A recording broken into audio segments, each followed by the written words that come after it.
Corner, the podcast, episode 19. I'm Smitty and joined by my co-hostess extraordinaire, Amber Renee Dixon, boxing historian, writer, author, CompuBox counter, Lee Groves. And we're not going to spend any time talking about other stuff right now because our special guest really has had, you talk about a remarkable career, 52 years behind the microphone. Tim Ryan joins us, and right away I'll just say hello, Tim. How are you? Great, Smitty. Nice to be with you and the rest of your crew. You know, I mentioned to you this the other day when we spoke and before we started here that I was going to have you on anyway. I've been thinking about you a lot lately and a lot over the past 4 or 5 years. Lee Groves will attest to this.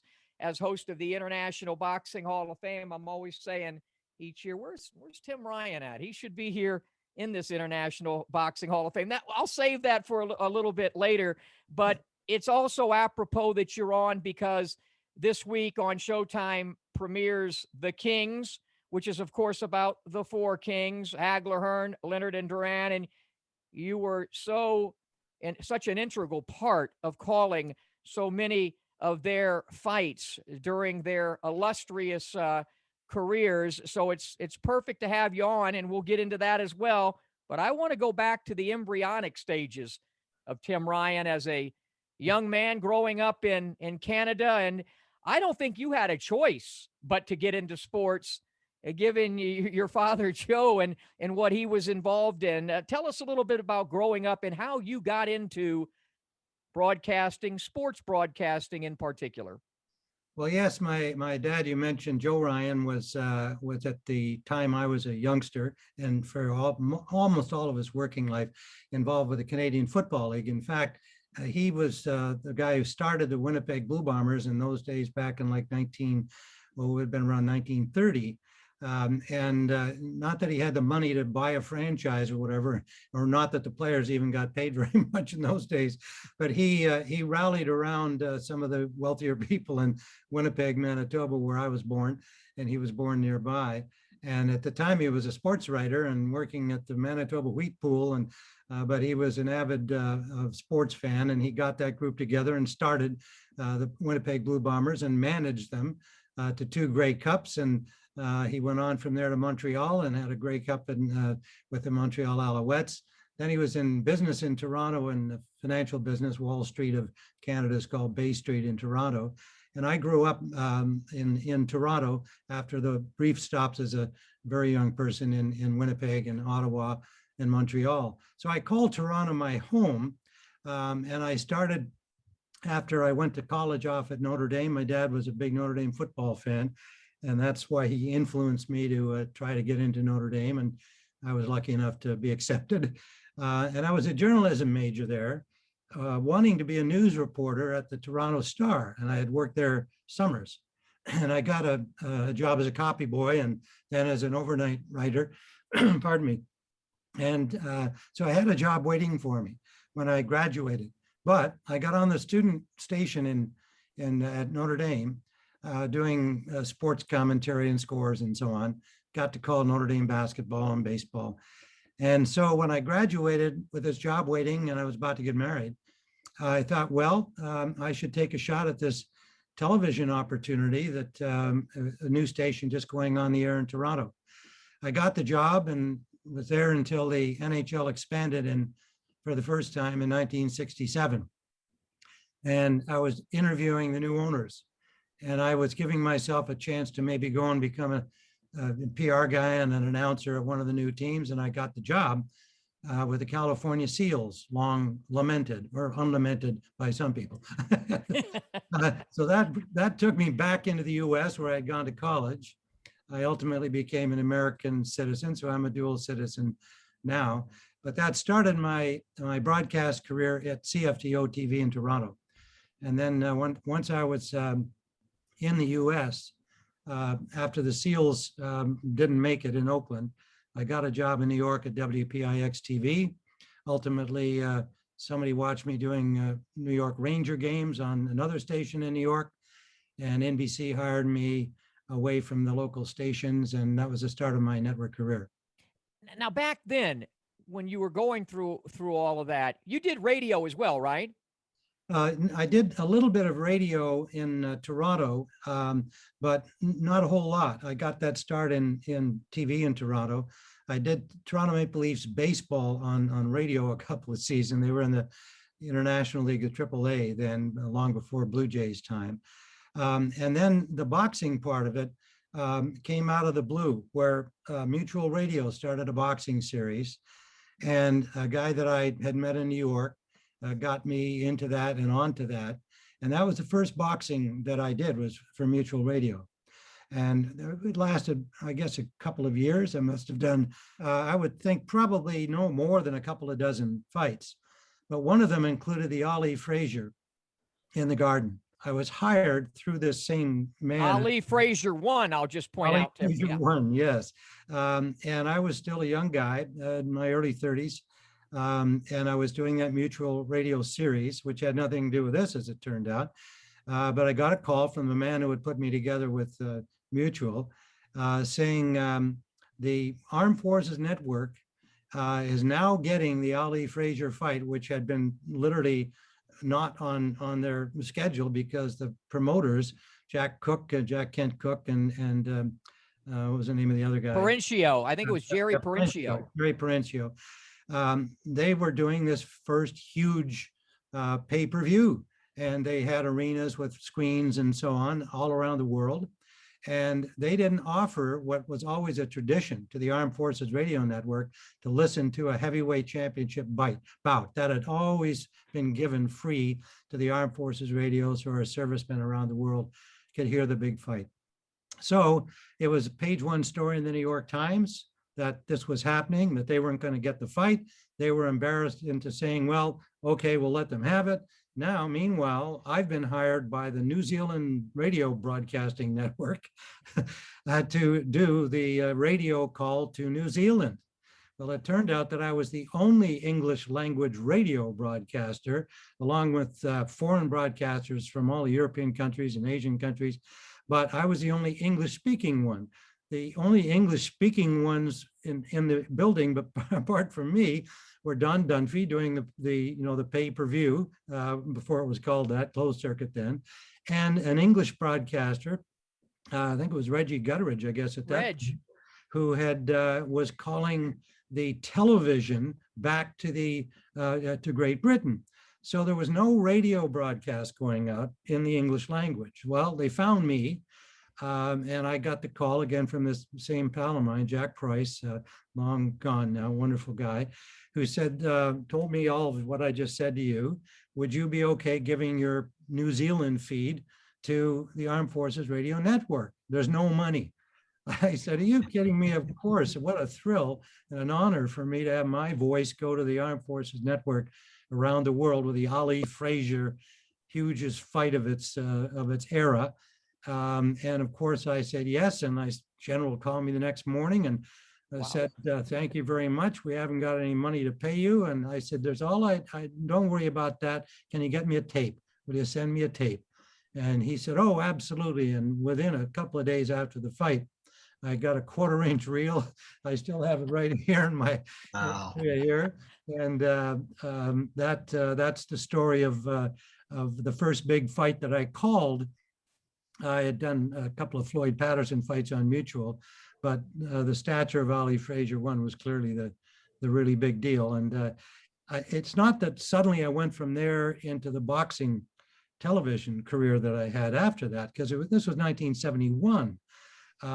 Television boxing came back from the Friday night fights era of the 50s after the Olympic Games in 76, because you had Ray Leonard and Howard Davis and the Spinks brothers, and suddenly there was a new interest in boxing, coincidentally with the coming of satellite television, which could bring fights from other parts of the world live back to a U.S. network. That's how I got into the beginning of my, much bigger boxing career, because I was then at CBS. They got into boxing in a big way. Actually, the first couple where I was still at NBC in my first go round there. doing a couple of fights out of Paris, which was a nice trip. And that led to the rest of my international life as a broadcaster, which is all about, that's what the book's about. Wow.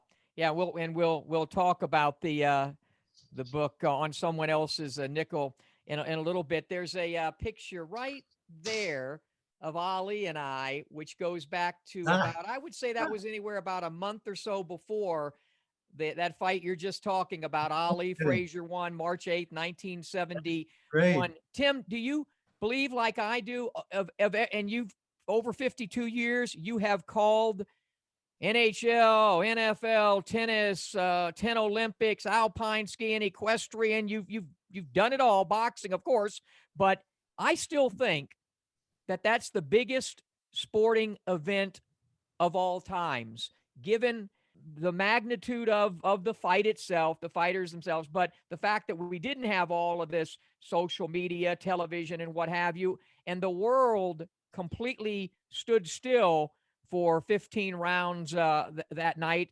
I just still think nothing compares to Ali Frazier 1. Yeah, I agree with you, and it's obviously because what you made a passing subtle reference to, much of which we're now seeing and living in our time today in terms of society and politics and Black Lives Movement and so on. There was a palpable tension surrounding all of that. And, most of the people listening in already know, even if they weren't alive at that time, that reading about it, that, Ali was refusing to go to the armed forces. And when the U.S. was at war in Vietnam, there were obviously people who sided with his view that he didn't think that was a legitimate war for U.S. to be in, and that he didn't want to participate in that. And of course, they were going to take away his license, which they did for a period of time. He got backing, to his great credit, Howard Cosell at the time. And there are a lot of people who felt one way or another, for sure, about his decision not to do that. So here comes the big fight. And he's back in action again. But there are doubts about, well, what kind of shape can he be in? How is he ready for a guy like Frazier, who had already become a heavyweight champion and was, looking great and was a very talented guy? And the sides were picked. The people who felt politically about Ali were going to cheer for Frazier, and vice versa. So the atmosphere in the Garden was completely different than any other heavyweight championship fight, for all of those reasons. And it was the place to be because people knew this was an historic time. And, it wasn't lost on me, obviously. I thought initially I was just going to get a credential to go in and cover it for WPIX doing my nightly sports show. But I wind up being there calling the fight, and wanting to let the audience in New Zealand and the Armed Forces bases know how much bigger and what the atmosphere was like compared to other championship fights. I agree with you. Historically, I can't, obviously lots of Olympic events, and most of the ones we remember, those also had a lot of politics and societal issues, really. And Tim, you weren't wearing like Walt Clyde Frazier and so many of the others. You weren't wearing a mink coat and a hat for that fight, were you? No, but I sure was, aware, as everybody else was, that this was a little bit different looking boxing crowd that arrived. There was such a mix. Yeah, there were a lot of fur coats, some of them on the men as well, some stables, and at every range of society was there. From gangsters to cardinals to politicians to multimillionaires to guys who scraped together every buck that they could get to buy a ticket and come in. Probably they spent a month's salary to do so because they had to be there. It was quite a microcosm of America at its best and its worst. Amber? I'd argue that Schmeling and Joe Louis was also as politically charged, but yes, to the same level as all. Not even an argument. You're absolutely right, Amber. It was as politically charged. I think the difference was that this was the whole Madison Square Garden, that buildup of the time later than Schmeling and Lewis from World War II. That I think that's what we all remember, that this was just a bigger scene, if you will, the whole picture. But you make an excellent point about the feelings involved at that time. Interestingly, racially, I think it's fair to say that, you know, that Schmeling he took the brunt of people who just were treating him like he was a Nazi. And then, of course, you had, you know, the black champion. So there were strains of the same human issues in that one. You make a very good point. I just think that the timing of the two makes the Ali Frazier one the bigger scaled, shall we say. That fight with Joe Louis, did it have the ability to get the backing of the white folk from to support Joe Louis against? I wasn't there for that one. So. Right. I apologize. In your opinion, though, it sort of unified the country against another country. Yes, yes. I think you put it as simply and as correctly as you could. So that people who might have been anti-black at that point were going to take, well, okay, I mean, he's our guy, okay? Now, there was a lot of that on the side of Joe Frazier all those years later. You know, white people who just didn't want 2 cents worth of Muhammad Ali for all the reasons we've discussed, they were going to support the other guy and just forget that he was black too, if they had racial feelings toward blacks in common. He's accepted as a good kind of working class, hardworking guy, keeps his nose down and behaves himself and so on. So I'm going to back him against that egotistical black guy over there. I mean, that was the feeling at the Garden that night. Not for everybody there, don't get me wrong. I'm saying there were segments of the audience who felt that way. I think your point is so well taken, because how far have we come? Not very. You know, when we're talking about race relations and these huge sports figures who play a role in that for no, it's not their plan to. Their plan is to be a great athlete, become champions in whatever the sport is. And twice now, you can pull out those two boxing matches and you see the same kinds of considerations, putting it politely, that we still deal with every day in our society. Right. We had promoter J. Russell Peltz on recently, and he brought up a point I always remember when I think of Muhammad Ali. He is remembered as being the greatest, and so many people adore and admire him, but he was awfully cruel to Joe Frazier during the buildup of those fights. Yeah. And it didn't help his cause, I didn't think.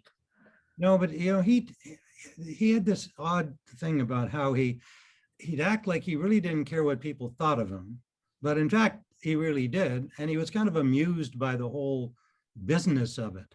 You know, you know, he recorded an album that in those days in 33 LP. And I still have one. One of my sons stole the cover because it's got a great picture of Ali on the front. And he hasn't given it back to me all these years yet, but he has that in Rye, New York. I got the actual album, and it's him doing his poetry and stuff, you know, and it's absolutely priceless and clever, and this was all part of his persona that he would put out there, and I think he kind of knew that most people couldn't help liking him. You know, the guy who handled him the best publicly was Dick Cavett. Oh, yeah. Yeah. He knew exactly how to play Ali and get him at his best, you know, and kind of turn the keys in Ali. And it was all very charming and all very amusing. But, you know, he's a historic character. And I don't think we can name another from sports. People always ask me about, you covered all the different sports and who are the greatest athletes. And so I say, hey, this number one stuff, it's kind of ridiculous. You're going to have a bunch of ties in every case. But the two most significant athletes that I have gotten to cover were Muhammad Ali and Billie Jean King, because both of them had much more to offer and then give outside of the arenas and the platforms that they played on. And think of what Ali became, an ambassador for the United States, including race relations, but beyond that, as a real popular American touring the world and being proud of his country. And Billie Jean King, what she's done for the women's movement in the world, not just in her own country, because it's an international sport like boxing. Her Yeah. tennis. Do you get to interact with her a lot? Oh, yes, a lot. I consider her still a friend. We haven't talked now for some time because I'm away from the tennis circuit. But no, I have some. There's personal stories in the book too, which I won't go into here, but about how we met and a nice little story following that. But yeah, I consider myself a friend of hers, and I admire her greatly. She strikes me as a very strong woman, maybe yeah. not overtly friendly, but gosh, someone, she knows what she wants and she's going to express it. Well, yes, but and she understands her role, that she's not shy about talking about women's rights.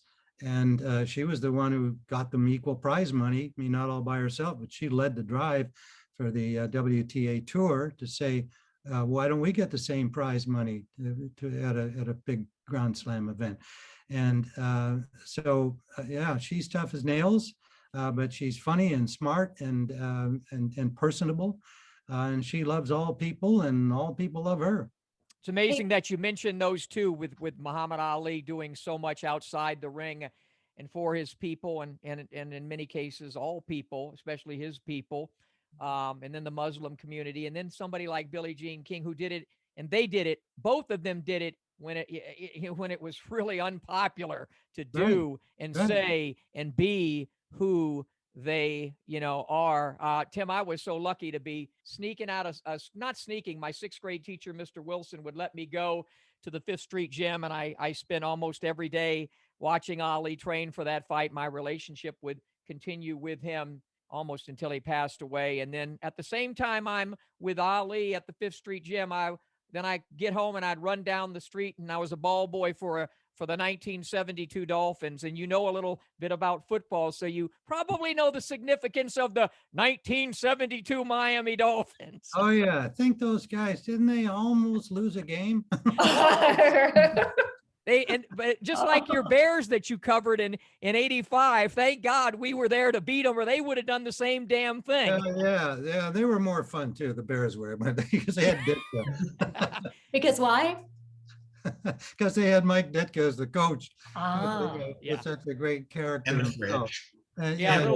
We're chatting with Tim Ryan. His book is called On Someone Else's Nickel. It's a fantastic read, and we're going to get into that in a second. I want to toss to Lee Groves.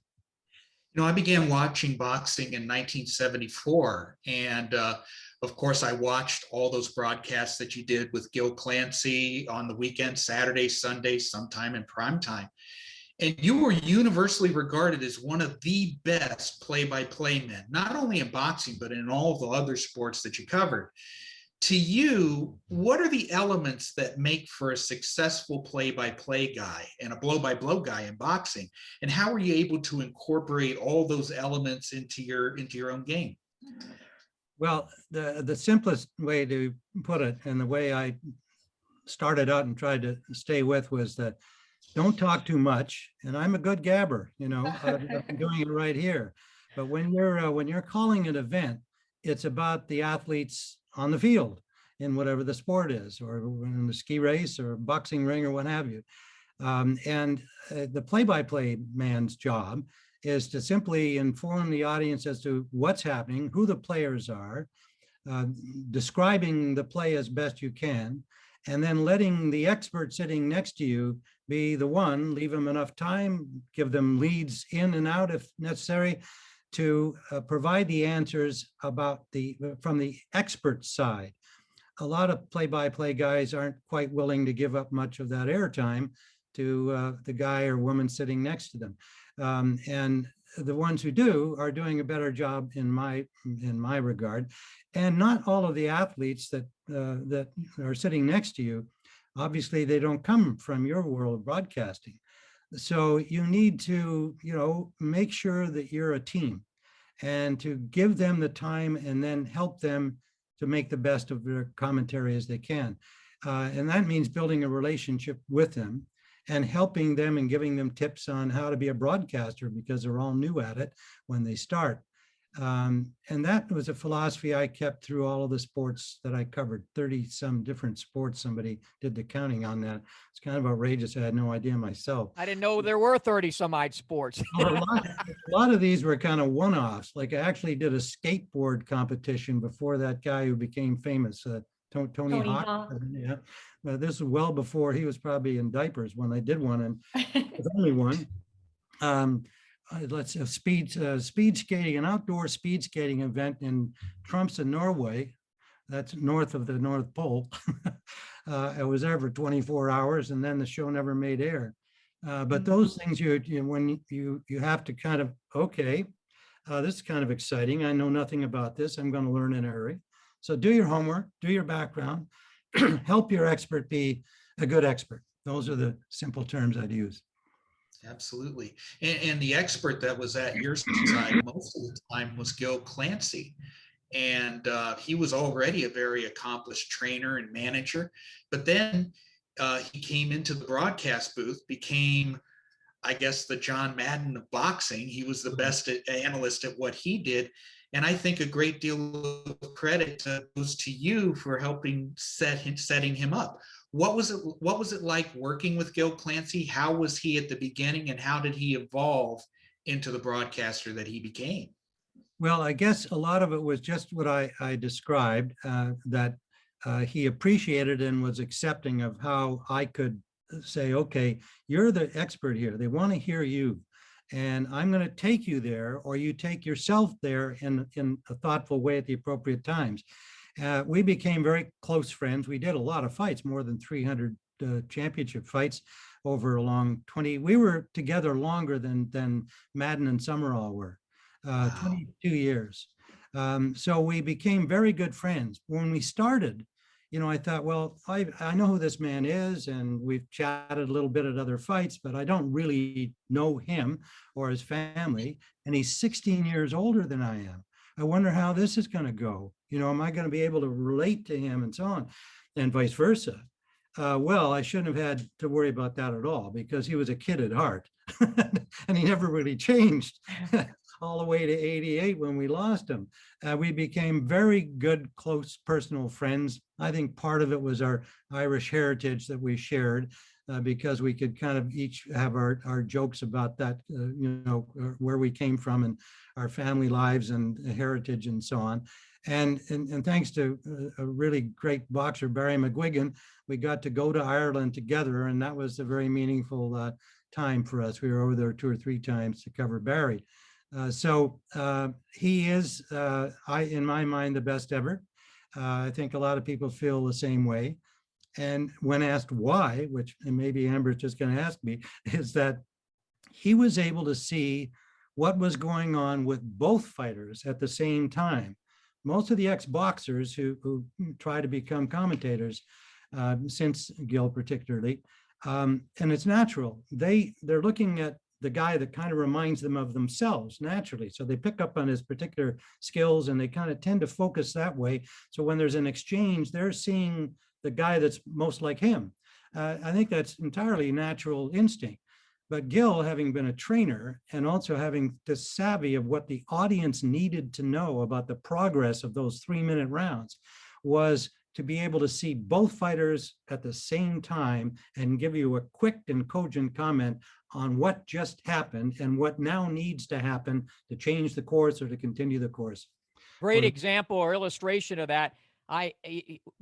Maybe a month ago, when I was planning on getting you on, I had Amber sit down with me and watch the body snatcher Mike McCallum against Donald Curry, and focusing, of course, on you. But when Gil came on, he did a segment where, McCallum, Timmy McCallum is going to the body, trying to set up that body shot and the hook, and Curry's making a big mistake of pulling straight back. Timmy, that's going to get him in trouble. And it did end up getting him in trouble. But that's a great illustration and example of what you're saying. It is. In a Yeah. sentence talking about what both guys need to do, should be doing, or shouldn't be Right. doing. Right, right.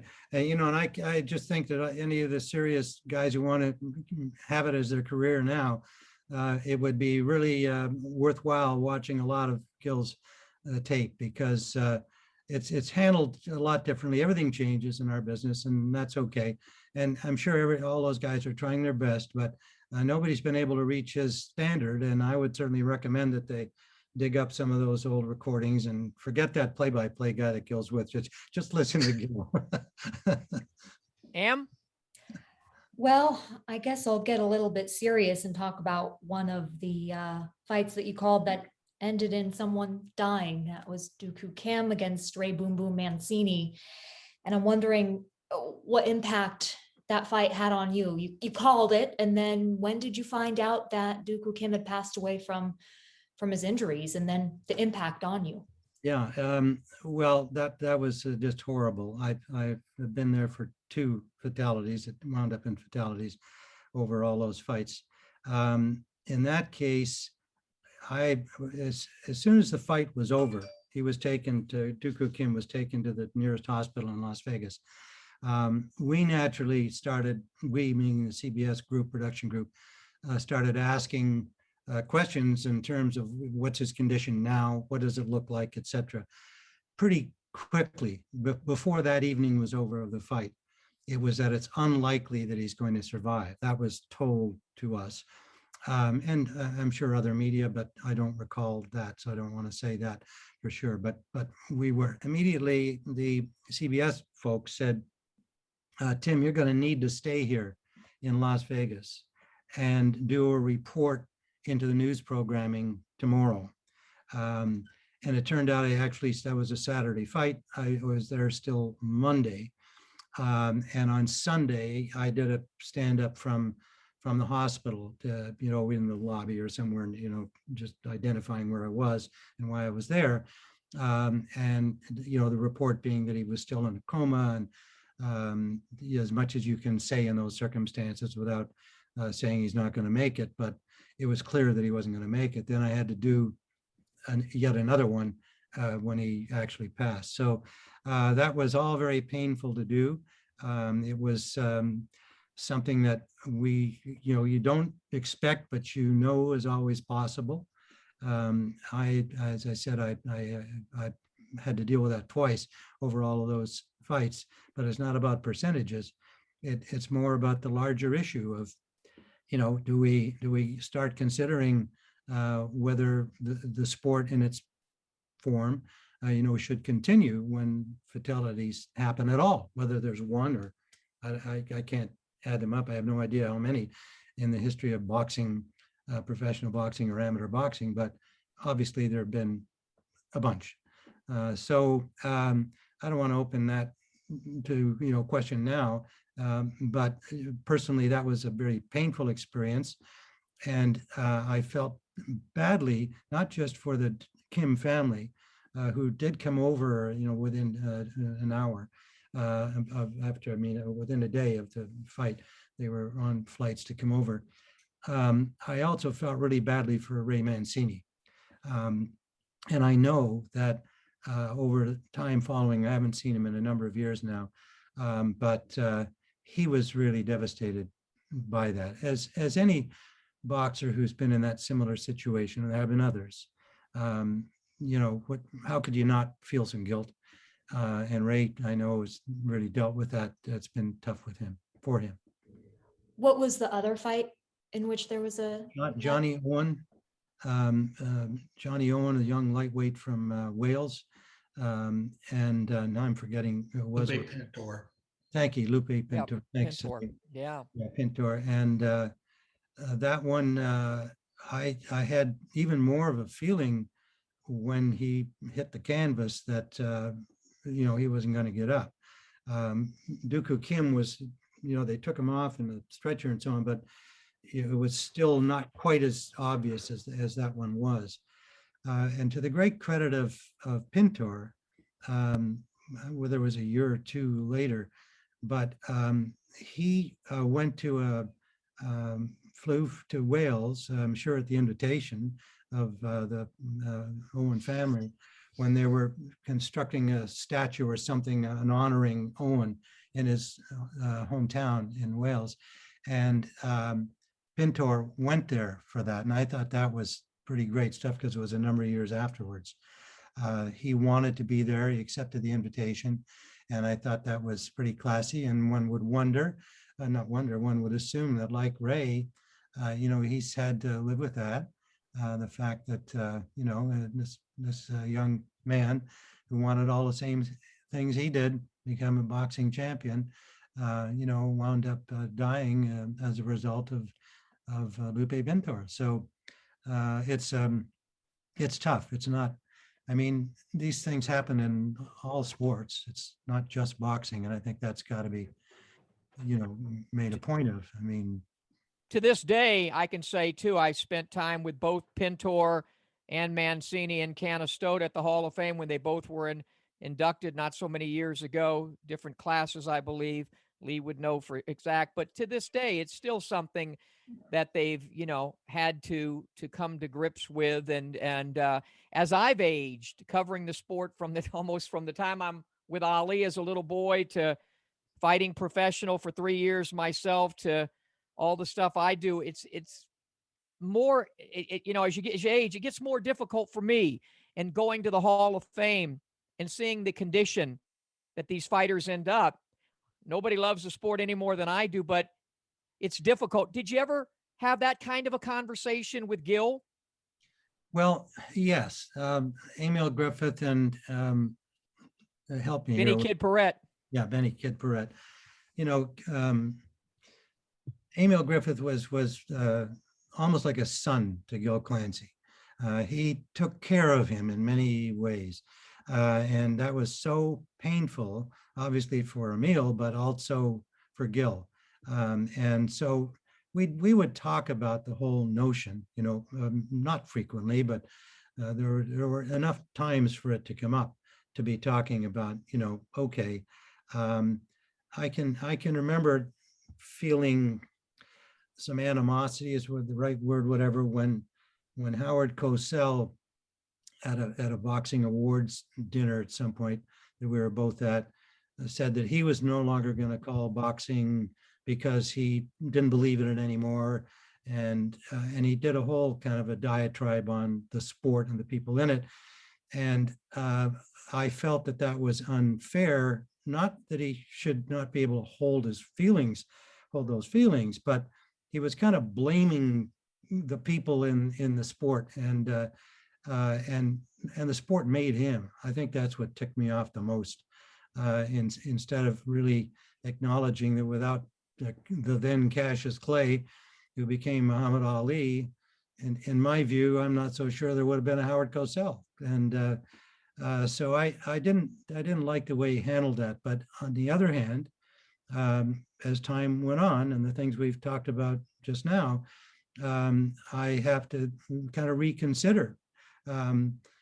He was making points that I now kind of feel the same way about.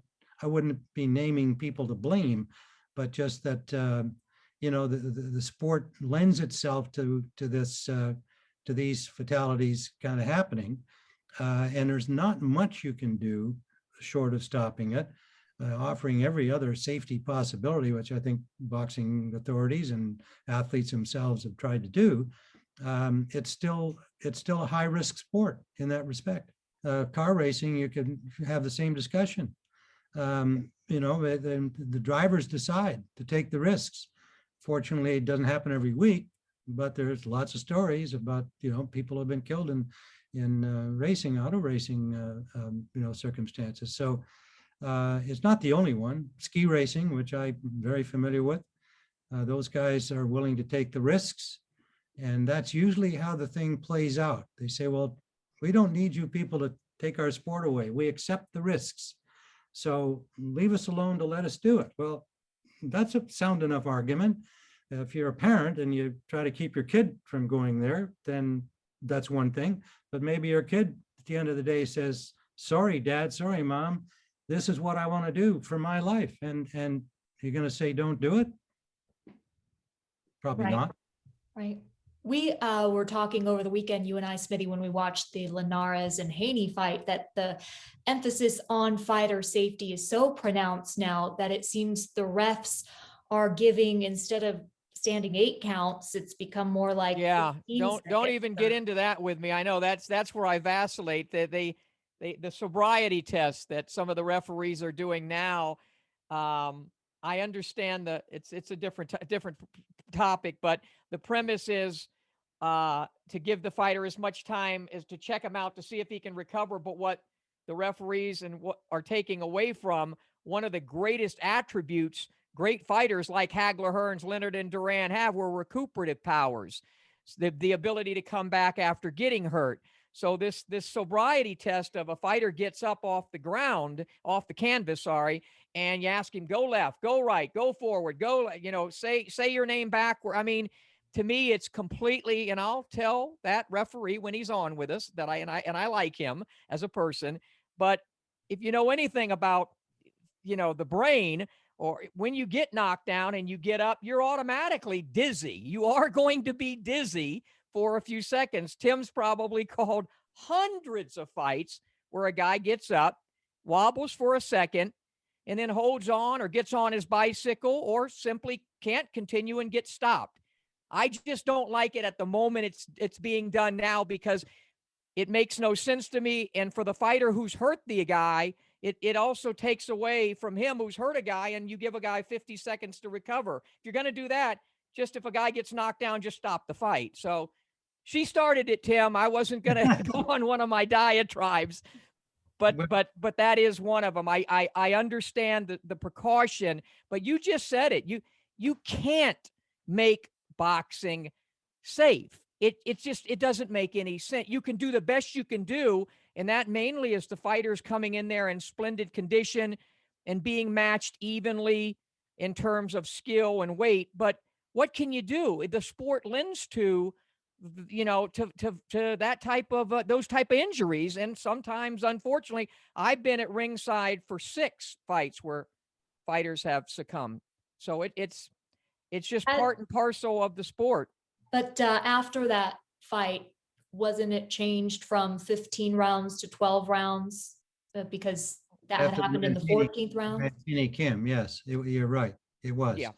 And I think that was a helpful, sensible notion, because now you're just talking about fatigue level that is more likely to result in somebody being so wide open and getting battered because they just kind of run out of gas.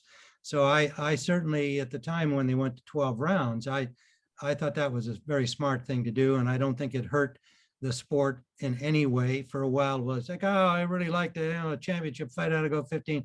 There were people who were still, feeling that way about it. But and Gil also, we both supported the notion that 12 rounds, was enough, and certainly a better way to go than not. Well, 4 guys that went 15 rounds were the 4 Kings. That series begins on Showtime this weekend on Sunday night. The Kings, it's called. Hagler, Hearns, Leonard, and Duran. You, Tim Ryan, were a big part of so many of their legendary fights with one another. Talk about the 4 Kings. Well, they, I had that title, kind of is a bit over the top for me, but, it's a TV show. But I would certainly agree with the notion. In their time, those 4 guys were there, and the fact that they had rematches with each other, I think almost in every case. You could help me there, or Lee could, but I think that's what makes that part of the sport so compelling, is when you have a rematch, it's going to be based on the previous fight was really close, or there was some kind of freaky thing happened that the guy got knocked out in the first round before he even got started, whatever. There are reasons why. Or it's in a contract. Or it's in it. Well, yeah, they always like to be in contract, at least the losers do. They get to come back. But I do think that that's part of why this whole story is being made, because the talent level of the 4 at the time, it was just a freak of nature that during that era, you had these 4 guys who would find each other at the same weights, even as they were coming up from lightweight to middleweight and beyond light heavyweight, I guess, in terms of Tommy and Hagler, I think, at light heavyweight. So it added to a kind of a compelling narrative, and I certainly was pleased to be part of all of that. There were Barry Tompkins and I were trying to figure out about which of the fights we were calling on which networks at which times, because this was now when pay-per-view came in. And so there'd be two commentators, the HBO guy in that era was Barry, and then after that Lampley. So he and I would be on opposite sides of the rings calling the same fight. And then you're trying to remember, well, who had the live one? Well, it doesn't really matter, but because you're calling it live. But Barry and I just had a fun conversation about that last week. But so long ago, Barry, I can't remember whether that was CBS or was I doing it for Top Rank pay-per-view or whatever. And he was doing the same thing. I did not get to call. I know the ones I didn't do. Okay, like I didn't do the first Duran Leonard.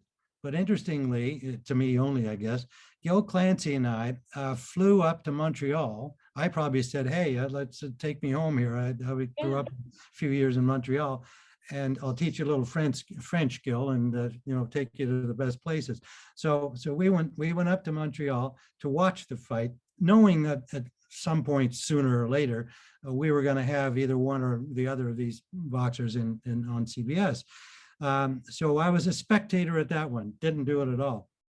And I don't remember doing any more than one other Duran fight that I was actually calling Duran. But we did a bunch of Tommy Hearns fights, including the Hagler Leonard Hearns's fights. We did about how many they were, we did them all. The Hagler Hearns, I watched, that was ABC Live. I think it was Cosell, I guess, at the time. I was sitting at home watching that. I didn't get to be involved in that, which I regretted. I was probably screaming at the screen saying, why aren't we doing this fight? But otherwise, all those other matchups, yes. Hagler, Leonard, of course, I had a bunch of things like this podcast and interviews after its anniversary this past whenever it was April, I think it was in April, it was 30 years or whatever. I think April 15th was. Yeah, there you go. I mean, suddenly I'm getting calls and so on, and Fred Sternberg is on my case to do a bunch of things. So that one, is vivid in my memory, and it was a great fight. And I looked at it again, as I did the Ali Frazier 1971 fight, because I now have a video copy of that, even though I was calling it to New Zealand. I think what stands out, long answer as usual to your question, the drama of the four guys being able to meet each other as they were getting older and heavier, probably will never happen again. And I think that, God rest his soul, Marvin Hagler, I think I wrote something to describe one of these things I've been doing. Somebody said, can you write a paragraph about each guy as you remember them from your coverage during those days? And I happen to have that in front of me. I say, Marvin Hagler, may he rest in peace. It never came in the ring. He gave a solid performance in every fight, always in shape, in my opinion, best at middleweight. Clever counterpuncher with good punishing power. He worked the body better than most. He wore opponents down rather than looking for the one big knockout shot. Intelligent, thoughtful, quiet guy outside of the ring. Served as a guest analyst a couple of times with me and Gil Clancy. Made good comments, but is in his own quiet way. He didn't have the personality, that Ray did, and Ray continues. I guess he still does some commentary. And I went over each of the four guys in that respect, but I particularly wanted to read what I wrote about Marvin, because I think I picked out a few things that most people don't say about Marvin and the way he fought. He always felt he deserved more credit, and he was right. He did deserve more credit for his skills and his attitude and everything about him. And it was a damn shame that he died so young. I talked to Ray Leonard. He called me out of the blue not so long ago, before Marvin died, and then again after he did. And he has regrets about how he understood now and years ago, but that Hagler was maybe not well treated by the boxing community who make the fights and so on. And that Ray felt sorry about how bitter that Marvin had become against Ray. And I found that Ray's really looked back at his whole life and career in a very honest way. And I really admire him for being able to say the things that he's saying now, looking back at his own life. Most people don't really want to own up to the things that they might have done better and didn't. On someone else's dime, or someone else's nickel, let me get that right. I think it Even came out worse. in 216. Some of the, I was reading some of the stuff, crash landed in a Namib desert, charged by a rhino in Zimbabwe. This isn't all pugilism and football, basketball. It's a lot about your travels on someone else's nickel. Tell us about the book and what inspired it, and what readers will get out of it. The point of mine was twofold. One was that when I stopped, I was 50 after 52 years, and we were living at a home in Switzerland where we spent part of the year, and it was a nice quiet place overlooking Lake Geneva and Mont Blanc. And I started to think about, well, I wonder if anybody gives a damn about a memoir by Tim Ryan. And I thought, well, that doesn't matter. It should be, I give a damn. So I'll write it for myself and my family. But I had read others by colleagues of mine and friends of mine in the business. And most of them, as good as the books may have been, were about the career that they had, what they got to cover, who won the big game and how they called it, and so on and so forth. And all well and good. And there's an audience for that. But I felt that my career was twofold in different ways from my colleagues who did the same thing. One was that I covered more than 30 different sports, and that I took an interest in nearly a dozen of them, where I did large numbers of events over a lot of years. And that the big thing was what I mentioned earlier, when satellite television came in, we were doing fights from other parts of the world beyond the Olympic Games. And I can remember when they first came on the air live from in the ABC days way back. And so I was doing things, particularly boxing, tennis, ski racing, that were international sports. And I quickly realized that, boy, this is a good thing. Okay, I don't want to be sitting in a studio as a studio host, not being where the action is. I felt that way during my NFL, NBA, NHL days, that I want to be calling the games, not saying, okay, now let's take you out to Tim Ryan at the game. Those guys on camera make a lot more money than the guys out there calling the sports, but I wanted to be where the action was. And then suddenly that action could be all over the world. So it became like a post-grad education. And I had a lot of other interests beyond the sport I was covering. I was interested in culture and languages and architecture and history and things that were another part of my being. And I was now going to be given a chance to do that on someone else's nickel, because they'd be sending me to these places at their expense. And I took great advantage of that. Every place that I would go to, I'd try and stay a couple of days afterwards. I'd go in early and go back to the ones that I like. And both my late wife and my now wife was able to come with me on a lot of that, not certainly all of the time, because it was way too much of it. But it was the most important part of my career, was having this opportunity to learn more about the rest of the world and its peoples and its cultures, etc. So that's what I write about.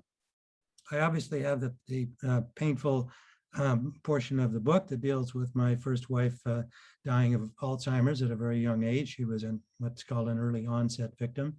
That was tough to do. I talked to a couple of other people and getting some counsel as how to best put that on paper. Tom Brokaw was helpful in that regard.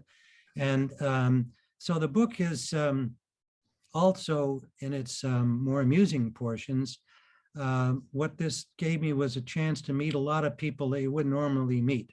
And I have a chapter or two in there that talks about the encounters, good and bad. And I'll leave it to you to find out for yourselves in the book which encounters were good and which encounters were bad. They range from Bill Murray to Henry Kissinger.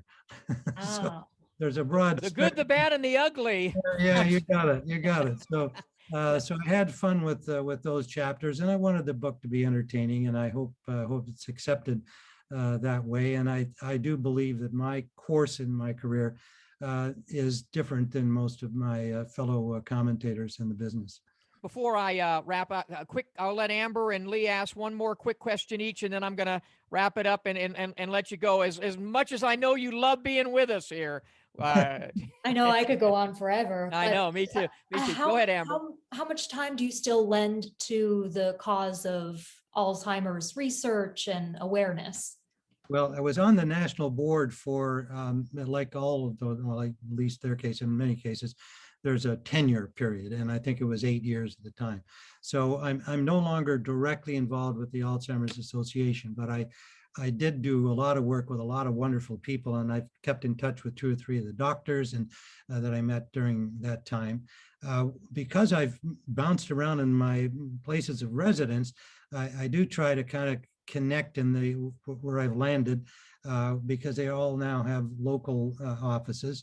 When I was actually, I was in California when the book came out, living in California, or was I still in Sun Valley? I can't forget. But I went back to New York for a book event, and I tied it into the local chapter it was out on Long Island of the Alzheimer's Association there. So I try to do things like that, and I certainly make myself available to anybody who wants me to come and speak on the topic to a group. But over the years, of course, there's more people doing all of these good things as well. And what I've tried to focus on when I hear about somebody who's going through it, that I will say to whether it's a spouse or a child or whoever dealing with a parent or a relative or a friend, here's my phone number. I'll talk to anybody who doesn't quite know how to start dealing with a circumstance. I'm not an expert from a scientific or medical point of view on Alzheimer's, but I have dealt with it personally, and it's tough on everybody in a family. So I've just made it clear that I'm there for somebody who comes to me and says, "Can you tell me what it's like?" Or "Here's my circumstance. What would you advise?" Or I just need to say it all to you and have somebody who's been through it will give it an ear. So I continue to try and do that. Lee? Yes, indeed. What is life like generally for Tim Ryan these days? Well, it's doing a lot of these things with you guys, mainly because of these events that we talked about earlier, the documentaries, the Camacho documentary on Showtime. I was involved in that, was interviewed here. They sent a crew out to do an interview with me here for that show. And then, of course, all of a sudden these anniversaries, the Ali Frazier and the Leonard Hagler. And, it's nice to be remembered, I guess. And I've enjoyed these kinds of chats, and the podcast world is, that's all newish. And there's so many of them out there that, I enjoy doing it. It kind of puts me back in the playing field, if you will. And I've enjoyed that. But otherwise, I'm a spectator. I still play some tennis, not well. But I'm looking out at the Strait of Juan de Fuca and watching some of the ships sailing into the inner harbor right to my right here. And I'm watching the French Open. I see Djokovic is cleaning up on our American, and I'll watch all of the important fights that I can. And I'm watching the New York Islanders. I did the Islanders for a number of years, and I have 2 Stanley Cup rings that I've never had on my finger. That's in the book, why I don't. But I'm cheering for them. My oldest son is a huge fan, so he and I are on the phone and texting back and forth during the Islanders NHL playoffs. So I guess I'm busy. Which son stole the album cover? That's my youngest son. He lives in Okay. Miami, New York. He's a corporate lawyer, and he hasn't promised to give it back. It seems to be non-negotiable. He's an attorney. He probably has the rights to it now. You never know. Yeah, you never know. I'm Tim, sure I'm it's going to wrap really this gonna be up. an album. Now, I'm going to wrap this up with the way I do on my television show with the fighters, and I'll just say, how does Tim Ryan want to be remembered as a sportscaster, more importantly, as a man? Well, I'd like to have people think well of me as a person, first of all, and in terms of commentary, I'm flattered when people who have listened will say, I always liked the way that it was about the athletes on the field and not about you. That says it better than I can. That was always my goal. The show is in front of me. It's my job to describe that to the people at home. The athletes are the stars. I'm just the reporter.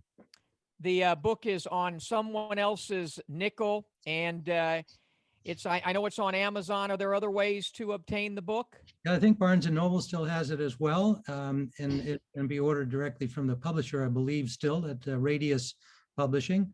Yeah, I think I know when people are asking that question, mainly they're going to Amazon. I'm hoping they buy the hardcover because it's got, you get to see everything a little better in a hardcover edition than online. But it is available in both formats. Perhaps our 20 years of age have kept us. I've never got the great opportunity and pleasure to work with you, calling a fight, but I do expect we're going to see each other in person in the hopefully not too distant future, hopefully sooner than later, in Canastota, New York, where I host the International Boxing Hall of Fame. Lee, you're more involved. You're more involved in the voting and all of that, and I we got Tim Ryan has to be in the International Boxing Hall of Fame, doesn't he, someday? Agreed. I am on record for touting Tim's candidacy. He was one of the seminal broadcasters of his era. He definitely deserves to be in. And I think one of the things that he's been on the ballot for several years. And I think that had the observers category been in existence in 1990, Tim would have been a shoo-in. Yeah. But it came about in 2001. And by that time, some years have passed, but that doesn't change the quality of Tim's work. That doesn't change the depth and breadth and quality of it. And so I say, next time you see a ballot with his name on it, check it. Yeah, he's as good as it gets in play-by-play and blow-by-blow, not just in boxing, in all sports. It's been a great pleasure to have you join us. People can see and hear you on The Kings, which again will debut on Showtime this weekend. Ironically, folks, the Kings, about the Four Kings, will debut the same day as Showtime has a pay-per-view featuring Floyd Mayweather and Logan Paul. I won't even go into that until we'll let Tim go, and we'll spare him to have conversation on that on someone else's nickel. Go out and get it. A great read. Tim, thanks for joining us. Great to have you. Stay healthy. A real pleasure for me. It keeps me young. Thanks very much. Nice to meet you all. Why do people box? There is a nobility in it. Boxing is a metaphor for life. Everyone's fighting for something. To see Ali's career end, you were looking for somebody to step into that void. The golden boy, the perennial underdog. The Latin American idol and Mr. Detroit. The Four Kings gave us maybe the greatest period in the history of the sport. Boxing seems to always have a connection with the battles going on in life. Racism was a big thing in our life. Boxing, for me, was a way of making a statement.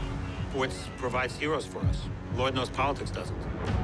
Those who say that there are no heroes, they just don't know where to look. Duran was a symbol for the entire Southern Hemisphere. For that moment, the world was focused on boxing. When you have nothing else, feed the faith, starve to doubt.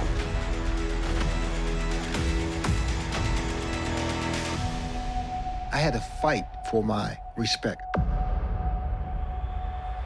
have to be fighting for something.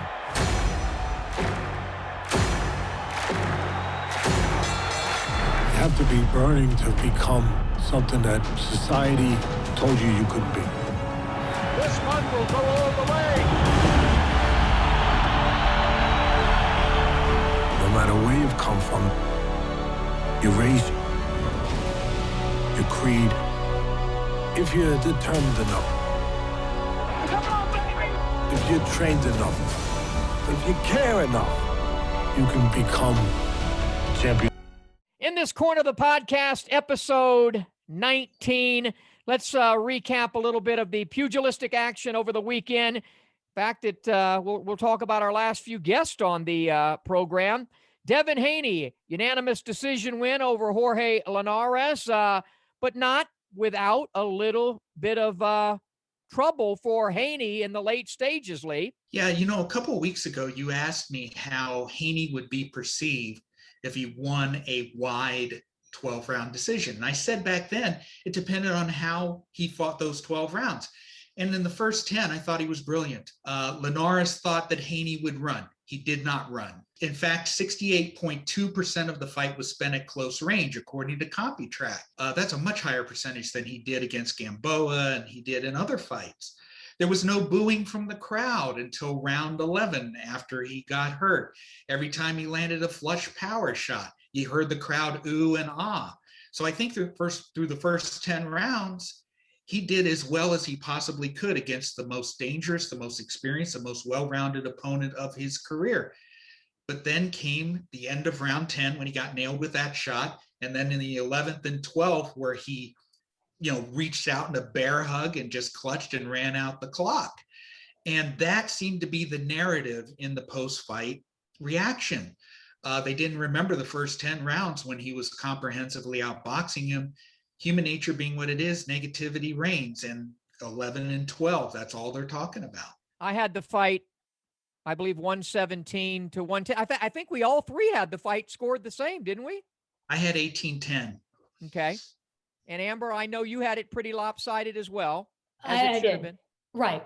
I had quite a wide margin. I was told that I'm a terrible judge on Twitter, that I had the Ramirez fight wrong as well. But like it's all we about said, that ring generalship, right? Negativity reigns. I thought that Haney did what he had to do until he got tagged with that right hand. Some of my points to him, he suffers like Caleb Plant a little bit from a power shortage. Doesn't have a lot of power. Very good boxer. If he's going to try to fight on the inside, which he tried to do, which I don't think he needed to do, he needs to learn how to fight on the inside. Maybe he needs to look at one of the four kings, Roberto Duran, and watch that, and perhaps pick up some of the skill sets of fighters who are great at fighting on the inside. But I don't think Haney really needs to. I think if he just boxes, he can do just fine. Whether the lack of power and perhaps a little bit of issues with the chin might get him in some trouble when he meets a Teofimo Lopez or somebody else, so be it. But it brings up a point, and Amber, you and I have talked about this extensively. These fighters today, after a fight, I mean, they're on Instagram and Twitter and everything and Facebook. So right away, they're on social media answering critics, and I think it's a huge mistake to worry about what some damn fans say on social media. And I also think it can influence you. There's nothing good going to come out of it. It's going to influence you in a bad way if people are saying, you're not knocking guys out, or you're not doing this, or and Haney's answering that. I think he needs to say the hell with those folks and just do what he has to do. It gets us probably into a whole long-winded thing about social media, but I just think that what Haney is a boxer, and that's what he's going to be, and that Very he should good. embrace it. And yes, you go back to him perhaps trying to style himself after Floyd Mayweather. I asked you, Smitty, at 22 years old, did Floyd Mayweather have power? The power that maybe Devin Haney does not have. But we saw Devin Haney exhibit some power in that fight against Linares, but he did not finish him. So is that not significant enough power? I think Floyd, when he was in the lighter weight divisions, probably was a not necessarily a harder puncher. Floyd was just so precise with everything that he did. And his combination punches were actually much better than as he aged and got up into the welterweight division. So, but really what Floyd was a boxer, and with his boxing skills and his tremendous defense, it would set up knockouts and stoppages. And I think the main thing for Haney is just to simply not worry about it, not worry about just focus on, boxing. I mean, he's not like Sweet Pea Whitaker. But when Sweet Pea Whitaker was fighting, he didn't have to deal with any social media about him being just a defensive fighter, a brilliant defensive fighter, and not having tremendous power. He didn't have to worry about that. All he had to answer to, were the trainers and what have you. So if Haney would embrace that and fight like that, I think he'd be a lot better off, and he's going to be as good as he can be, which is as good as it gets until he fights somebody like Teofimo Lopez or Gervonta Davis or one of the other Lions out there. And who knows, they have more power, but maybe Haney can outbox them if he totally focuses on boxing, because if he gets into this, I'm going to get inside with those guys, Linares showed us, and Haney displayed to us with his weaknesses on the inside, that would not be the route to go, Lee. He should just box. I've watched Haney for several years, and I have seen bit by bit, piece by piece, he's adding things to his repertoire. He's adding body punches. That was something which he was criticized for in early fights. It's the jab to the body. It's not hooks to the body. It was mainly the jab to the body. Jab to the body, but he did land some body hooks. Yeah, I thought so. And he was more willing to engage. Even at the very start, when he was winning so brilliantly, he got up close and he used his speed to score points. That's a very good thing. And there was video after the fight with the two of them in the dressing room, and Haney was asking Linares, how's my power? What should I do better? He was willing to learn from a guy who is more experienced than he. So I think that's a very good sign. He knows he's not a complete product yet. He's only 22 years old. He's only going to get stronger and better as time goes on. His peak is probably 4 or 5 years from now. Yeah, well, I agree. And I, when you talked about him asking Linares, how is my power? I thought it was kind of a dorky thing to do. And it showed maybe that he is too concerned about his power and was just trying to answer all the haters out there. Granted, we all said the same thing after that Gamboa fight. Oh, it wasn't that exciting. And had he finished him, he would be higher in the conversation. Right. But you know what? Now we're kind of going back and saying, all right, he's more of a boxer. Embrace that and continue improving. See, some guys with the lack of power, it can be a tremendous detriment if they're not a brilliant boxer. If you're a brilliant boxer, you don't have to worry about the power because you can win 12-round decisions. And Haney hasn't lost too many rounds in the last, several years. So he can just box his way and not worry about it. Whereas if you're a fighter who, let's say, is not as gifted boxing as Haney, having a lack of power, then it can be a real detriment because you don't have something to make up for the lack of speed or the lack of precision or the lack of whatever. But I think in the case of Haney, he's such a great boxer that it's going to take him a long damn way.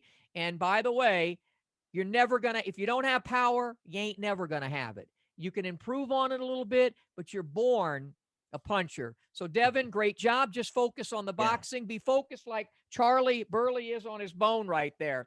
Charlie Burley, by the way, has decided to join us, and he's very focused. Don't you think, Amber? Right. And I'm glad that he's positioning his head toward the camera. He's been awful camera shy lately. Charlie. Yeah, Do not get him started. So let's jump over to something that made me, I'm still excited about it. He just texted me a few minutes ago and talking about the Philadelphia. He wins a ninth world title at age 38. And you and I were watching it, Amber, and I could kind of see it coming. I thought back to my in-ring with Nonito, where he explained to me how he would, set his right hand, throw his right hand to try to set up finally the left hook coming right at the end of the right hand, and he did it. No way. Not after this. My copy box mate Dan Canobio put it best on Twitter. If anyone could unite boxing Twitter in a positive way, it is Nonito Donaire winning another championship. The outpouring of love was just overwhelming. And that's because one reason is because of the classy way that he behaved after the fight. As soon as the fight was over, he went over, he kneeled in front of Ubali, he thanked him profusely. He's just a very classy person. And allow me to correct a statement I made a couple of weeks ago on the show regarding the history that he made Saturday night. It's actually better than what I portrayed it. Nonito actually improved upon his own record of being the oldest man ever to win a bantamweight title, and he did so by nearly 3 years. And also, he is one of 11 fighters, male and female, to be a world champion in 3 different decades. And if you add Manny Pacquiao, the only one who's done it in 4, that's one possibility. Could be the winner of Casimero. Could be Casimero down the line for one of the other belts. And then the ultimate goal, of course, is a rematch with Inoue for hopefully all the belts. The world has opened up for Nonito with that victory. And, both you and I predicted that maybe the younger man would out-hustle him. Nonito's been away for a while, but Nonito showed everybody that the last thing to go in a great older fighter is that power. Yeah, when you look at what I love about Nonito, he looks like he could be working down the street at Bank of America. I mean, there's no muscularity and six-pack and big, huge, massive arms like mine here and all that. There's none of that, but yet he is just a born puncher. Now, that's not to take away from his precision, because he's very cerebral in there and everything is thought out and calculated. But boy, oh boy, he came in with power and he's going to go out with power. I just hope he goes out sooner than later. 9-time world champion. Simply amazing. Any final comment on Nonito, Amber? Because I know you were pretty excited watching that. He stopped him. Yeah, talk about a guy with power. We were talking about Haney prior. This is on another level of power. And boy, did he look like the veteran in there against a guy that kind of looked overzealous, he sure was frenetic, and I know that's his style, but cool, calm, collected, Nonito Donaire getting it done with that left hook, or was it a left uppercut that finally? No, the coup de grace, was the uppercut, but it was the touching him with the right hand, and then right at the end of the right hand would come the left hook. But that's amazing that you bring up, because they were our last 2 guests. You got a guy in I have one last comment about the history of this and the trend of it. It's interesting. Tom Brady wins the Super Bowl at age 43. Phil Mickelson wins the PGA at 50. Nonito wins another title at 38. And on the following day, or this past Sunday, Helio Castroneves wins his 4th Indianapolis 500 at 46. I wonder what 42-year-old Manny Pacquiao is thinking right about now. Oh, well, I'm sure he's inspired. Well, what he's thinking is, I'm getting ready to fight Errol Spence, and my buddy Floyd Mayweather is getting ready to take on Logan Paul. And on that, we'll quickly, we're not going to spend a lot of time dissecting and breaking down Logan Paul, what's his damn record? Is he 0-1? 0-1 against a fellow YouTuber. Oh, but is that considered a professional record? Well, It was sanctioned. it was sanctioned. Okay. It's a pro fight against 50-0 Floyd Mayweather He has on the show. height advantage, the size advantage. He's a lot younger. Floyd is physically looking kind of old these days. Let's see if he's still Well, got his those hair years is. Is that left. what you're referring to? Not just his hair, but it almost, the fight poster, I almost wonder, did they purposely make him a little older looking? Because he looks a little bit more wrinkled than I'm accustomed to He's seeing. gonna love you when he sees you again, Amber. No, I bet you that they did that on purpose. The fight poster. I don't think purposely so. made I him don't think look- Floyd would have wanted it to be on but who Floyd who is the about making hell- a buck, and if that is going to promote the fight, making him Yeah, look a well, little you- older, I'm sure they- he's all for it. Lee, I have so much to say on the fight, and none of it's good. So and Showtime, they're a great sponsor, wonderful people. I love them. So I'll just hold to my. But I will toss to you and let you comment. I know you have something to say about Mayweather versus Logan Paul Sunday, I believe, on pay-per-view, Showtime Yeah. pay-per-view. Yes. Sunday. Here's a quote from Mayweather regarding this event. Quote, "My nickname is money for a reason. I believe in working smarter, not harder. So if it's something easy like a legalized bank robbery, I got to do it. I have to do it. First, I got to give Floyd credit for being honest. This is how he's conducted his career for more than a decade.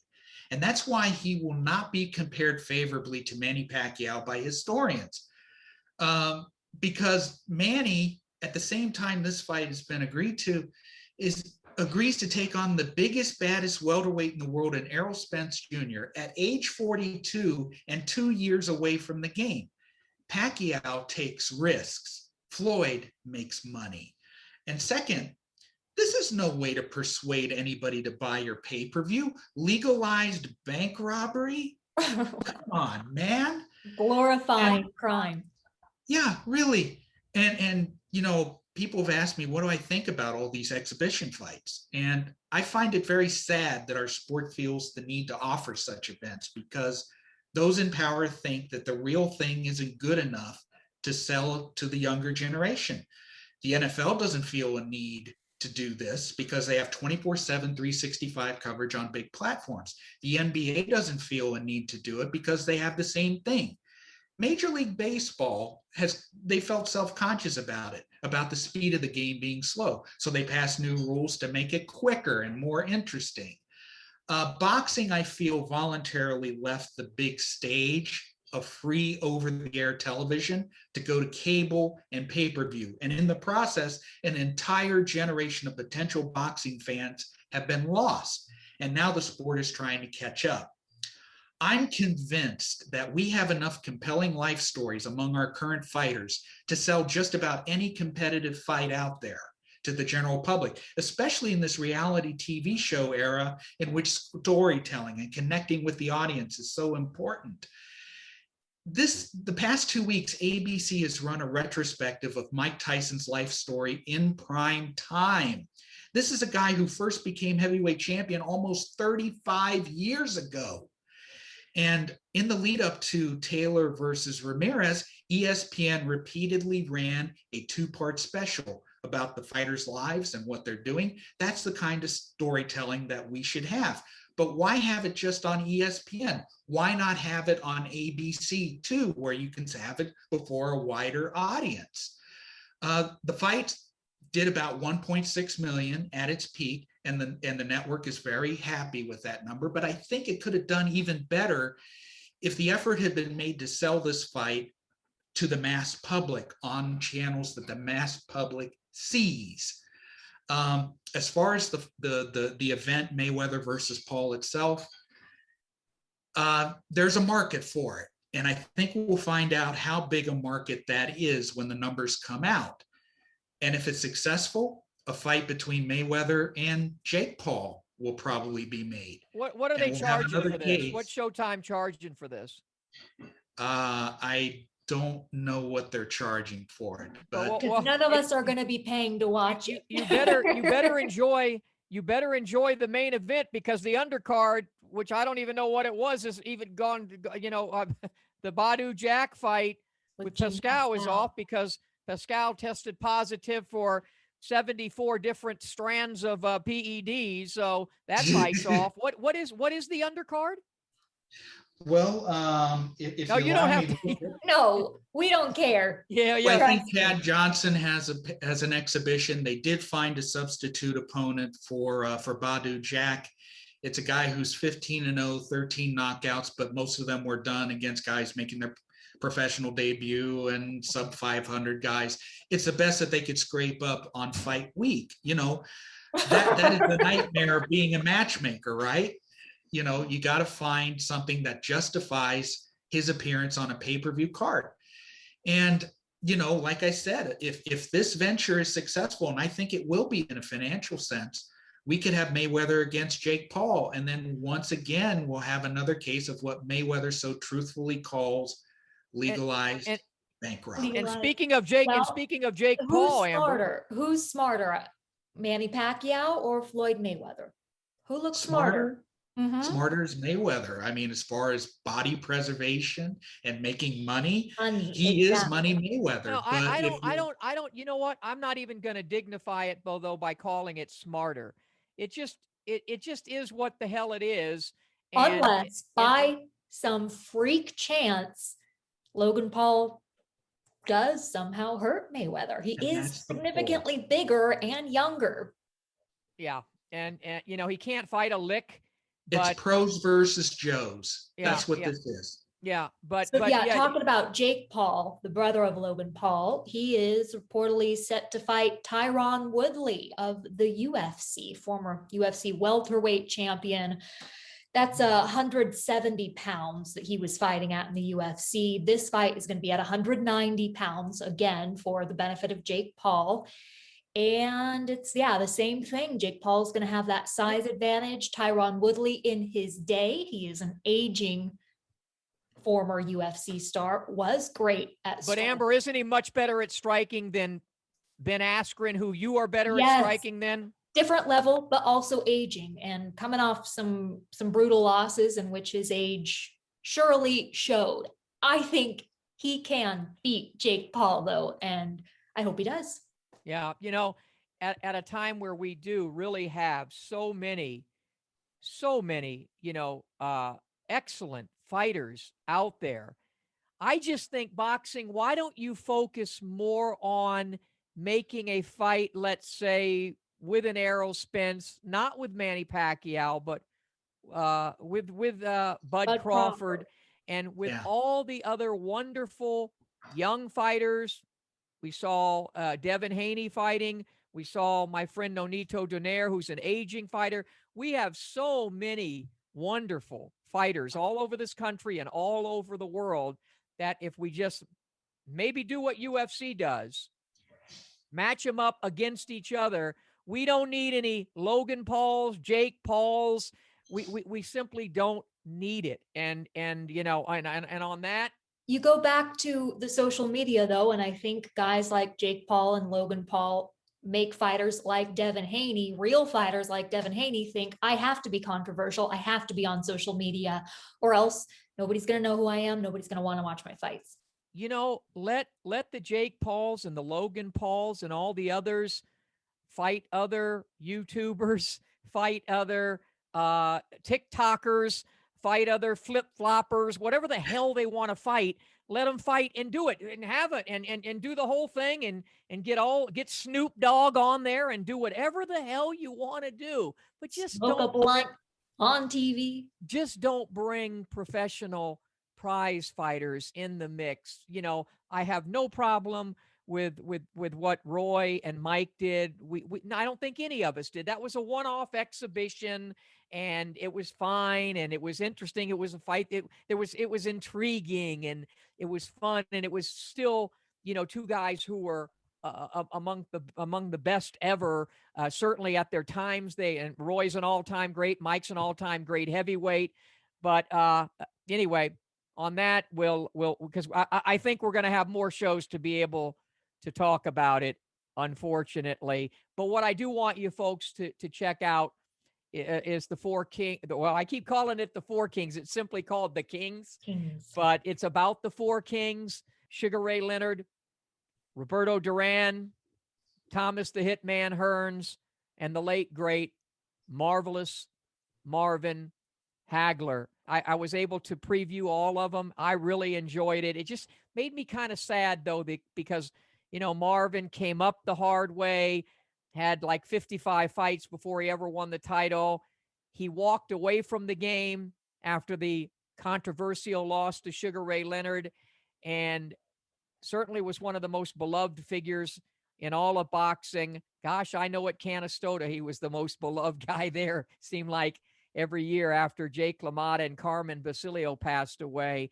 But boy, oh boy, I wish Marvin could be here to enjoy the Kings, because without him, there are no four Kings. In fact, you and I were trying to dig deeply to see how special this quartet was, because we've gone back, we've come up with a lot of threes. Like if you think of the heavyweight division, Ali, Frazier, Foreman, but you can throw Norton in there, but he didn't fight Joe Frazier, even though they were sparring partners. And there were many others you mentioned to me before we started, but finding four Hall of Famers that all faced each other the same, around the same times when they weren't out of their prime. Very well, you're the historian. It's very, very difficult. You had another heavyweight three. You had Tyson Holyfield and Lennox Lewis, but who's the fourth, right? In a little later era, you had Pacquiao, Barrera, Morales, and Marquez. Great quartet, all Hall of Famers, but Marquez and Morales never fought. You go back to the classic light heavyweight division of the 1970s. You had Matthew Saad Muhammad, Eddie Mustafa Muhammad, Marvin Johnson, and Michael Spinks. But Spinks and Saad never fought. So it was time and time and time again where we would come up with four great names who were relatively in their primes, but we couldn't connect all the dots the way that the Kings did. And that's why we consider them so very special. Yeah, and they were. And that debuts episode 1 on Showtime this weekend. On Sunday. Yeah, Sunday. That's right. The Mayweather Paul thing is on Sunday.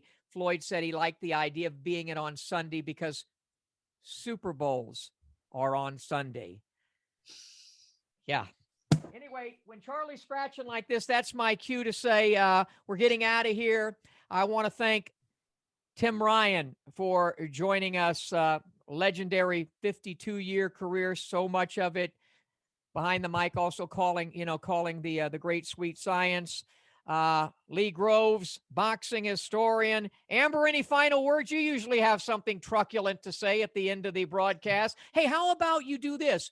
Because, folks, Amber and I are doing this thing where she's got me watching a lot of. Wrap it up is what I would say. She's got us watching got me watching a lot of Netflix things, trying to tell me what to watch. Yeah. And I have her watching legendary movies like Blue Velvet.